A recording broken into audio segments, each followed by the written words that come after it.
এই প্রত্যাহারটা হচ্ছিল যে সরকারের অনুগ্রহ দিয়ে প্রত্যাহার করা, যেন পরবর্তীতে আবার এই মামলাটা রিভাইভ করতে পারে। আমরা এই চার্জের বিরুদ্ধে মহামান্য হাইকোর্টে আসলাম।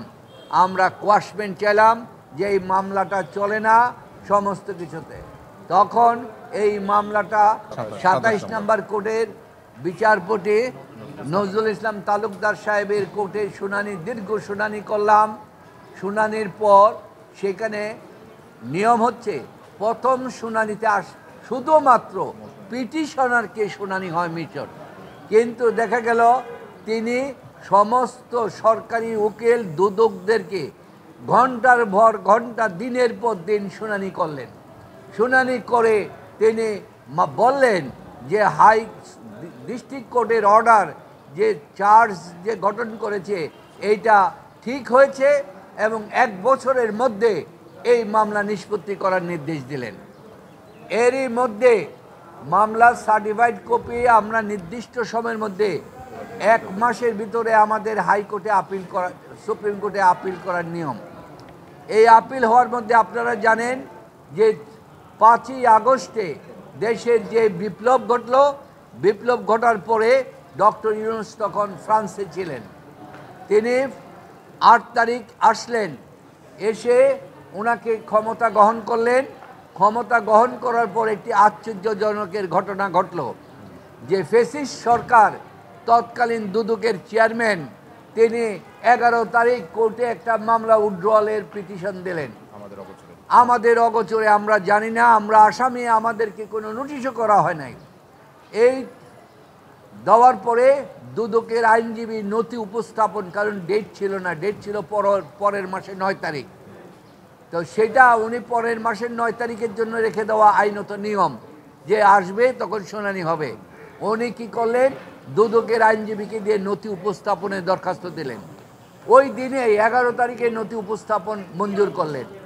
11 দিনের শুনানি, 11 তারিখে শুনানি করলেন। শুনানি করে আমাদের এই মামলাটা প্রত্যাহার করে নিলেন একতরফা শুনানিতে।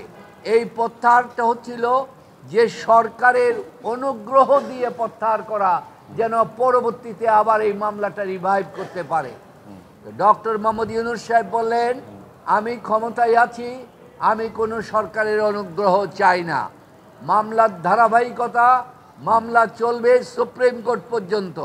এই মামলায় যদি আমি অপরাধী সাব্যস্ত হই, তাহলে আমি অপরাধ মাথা পেতে নেব, উনি তাই ঘোষণা দিলেন। তাই ডক্টর মোহাম্মদ ইউনূস সাহেবের ইচ্ছা এবং তার নির্দেশে আমরা মহামান্য অ্যাপিলেট ডিভিশনে মামলা দায়ের করি, যে কোয়াশমেন্ট যেটা তো করার জন্য কোয়াশমেন্ট চেয়ে তখন সঠিক সময় করে। তখন আপনারা জানেন মহামান্য অ্যাপিলেট ডিভিশন বলল, তোমাদের মামলা তো নাই, আমরা কোন মামলা বাতিল করব, তোমাদের মামলা তো প্রত্যাহার হয়ে গিয়েছে। তখন আমরা কোর্টকে বললাম, মামলা প্রত্যাহার হয় নাই, আইনত মামলা প্রত্যাহার হয় নাই, কারণ হাইকোর্টের থেকে অ্যাপিলেট ডিভিশনে আমার এই আপিল করার কনস্টিটিউশন রাইট এবং সুপ্রিম কোর্ট রুলস অনুযায়ী আমরা যে আপিল করার রাইট আছে, নির্দিষ্ট সময়ে আপিল করছি, নিম্ন আদালত কখনো এই মামলা প্রত্যাহার করতে পারে না। এই প্রত্যাহারটা একটা ষড়যন্ত্রমূলক ছিল, তাই অবৈধ এবং ষড়যন্ত্রমূলক ছিল। এইটার উপরে আমাদের দীর্ঘ শুনানি হলো। দীর্ঘ শুনানি হওয়ার পর মহামান্য সুপ্রিম কোর্ট সেখানে তারা rule grant, appeal leave grant করলেন।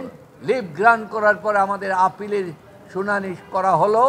আপিল শুনানি করে উভয় পক্ষ, সরকারি পক্ষ, এমনকি অ্যান্টি কারাপশন কমিশন যে পূর্বের, সেই লয়াররাও সেখানে এসে আপনাদের সামনে শুনানি করেছেন এবং সমস্ত কিছু বিচার বিশ্লেষণ করে কোর্ট দেখলেন যে এই মামলাটি সঠিক না, এটা মিথ্যা, এটা বানোয়াট, এই মামলার কোনো ভিত্তি নাই, এইটা অত্যন্ত কনস্পিরেসিমূলক এবং এই মামলাটা হচ্ছে আপনার এই মামলার এত মিথ্যা, ভিত্তিহীন, যেটাকে বলা হয় প্রিপোস্টারাস এবং abuse of process of the court.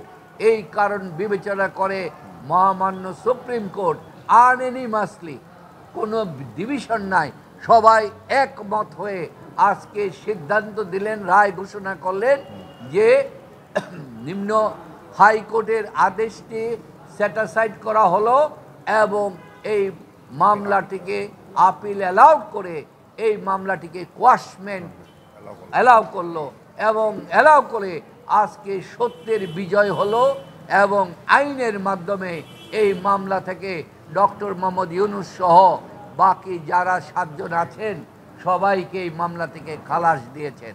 তাই আমরা এই মামলায়, এই কোর্টের মামলায় আমরা সন্তুষ্ট, কারণ সন্তুষ্ট এই কারণে আমরা আইনের মোকাবেলা করে সর্বোচ্চ আদালতের মাধ্যমে আমরা এই মামলায় বিজয় লাভ করেছি। এই হচ্ছে আজকে আমাদের ব্রিফিং।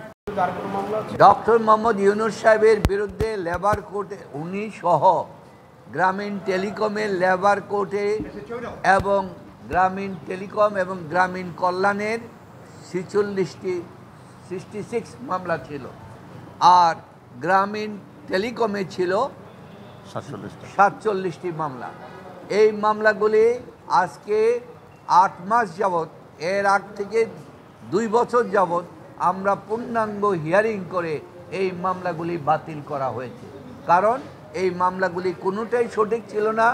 তারা রিটায়ার করে গেছে, কেউ 17 বছর আগে, কেউ 20 বছর আগে।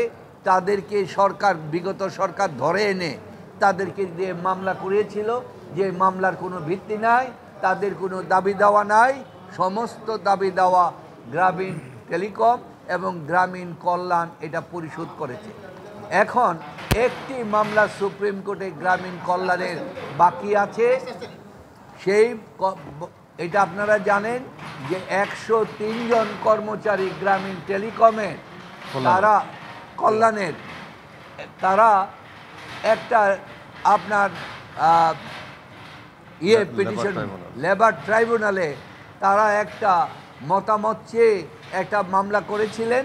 সেই মামলায় লেবার ট্রাইব্যুনাল তার আইন বহির্ভূতভাবে এইখানে একটা দিয়ে বলছেন যে ওনারা দোষী এবং ওনারা দায়ী, এবং সেই মামলাটা আপনারা জানেন মহামান্য হাইকোর্ট এটা বাতিল করে দিয়েছেন, স্যাটিসফাইড করেছেন। এই মামলাটা এখন সুপ্রিম কোর্টে আপিল বিভাগে পেন্ডিং আছে, একটা মামলা। এই মামলাটা আমরা আইনগতভাবে, আমরা সব মামলা আইনগতভাবে মোকাবেলা করতে চাই এবং আইনগতভাবেই এই জিনিসটাকে আমরা এগিয়ে নেব। এটা গ্রামীণ কল্যাণের বিরুদ্ধে আপনার রেফারেন্স মামলা করেছিল লেবার অ্যাপিলেট ট্রাইব্যুনালে। জি, শ্রমিকদের।